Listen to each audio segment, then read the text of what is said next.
Baik kak, nanti akan aku buang sampah-sampah ini. Setelah Kevin mengganti baju, bukannya ia membuang sampah pada tempatnya, justru ia malah menghambur-hamburkan sampah hingga berseceran.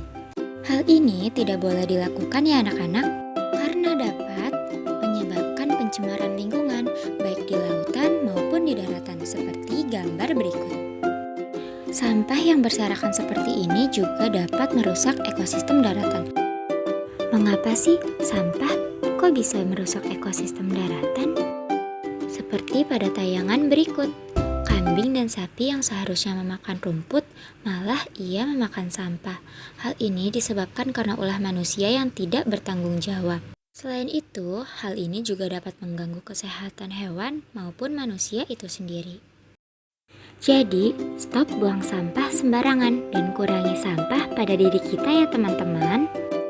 Tapi kenapa ya kebanyakan dari orang Indonesia masih sulit mengerti akan pentingnya menjaga kebersihan?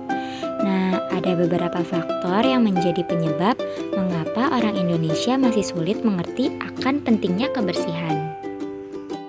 Yang pertama, karena didikan dari orang tua. Orang tua adalah panutan bagi anak-anaknya. Kalau orang tuanya sendiri tidak memberikan contoh yang baik akan pentingnya membuang sampah pada tempatnya, maka sang anak otomatis akan meniru kebiasaan orang tuanya. Jika orang tuanya selalu mengarahkan yang baik terhadap anak-anak, maka hingga anak tersebut beranjak dewasa, buang sampah pada tempatnya akan dianggap hal yang wajib. Yang kedua, karena rasa malas yang berlebih.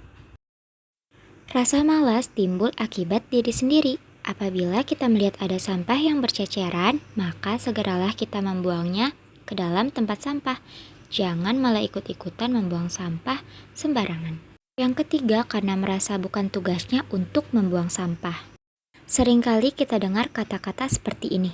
Buat apa sih adanya petugas kebersihan kalau kita harus membuang sampah sendiri? Sebenarnya tidak ada yang salah, tapi bukan berarti kamu harus membuang sampah sembarangan. Mereka para petugas kebersihan juga manusia yang punya rasa lelah. Jadi tidak ada salahnya jika meringankan beban mereka. Lalu yang keempat, karena budaya ikut-ikutan. Satu orang membuang sampah sembarangan, yang lainnya pasti akan ikut-ikutan membuang sampah sembarangan juga. Yang kelima, karena kurang akan kesadaran diri. Pentingnya mengadakan sosialisasi tentang bahayanya sampah. Hal ini digunakan untuk meningkatkan kesadaran diri manusia agar tidak membuang sampah sembarangan. Faktor yang terakhir yaitu tidak peduli dengan larangan. Larangan agar tidak membuang sampah sembarangan akan dianggap lukisan penghias jalan raya dan ketidakpedulian masyarakat terhadap lingkungan. Selain membuang sampah pada tempatnya, kita juga harus menerapkan etika lingkungan yaitu reboisasi atau penghijauan.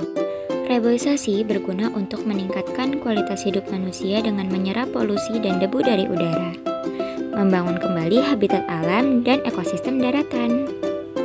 Kebersihan adalah sebagian dari iman. Selain nyaman untuk dilihat, kebersihan juga membuat lingkungan kita sehat. Maka dari itu, jagalah lingkungan kita dan stop buang sampah sembarangan. Semoga informasi ini bermanfaat dan dapat menambah ilmu pengetahuan kalian semua. Terima kasih dan sampai jumpa di video selanjutnya.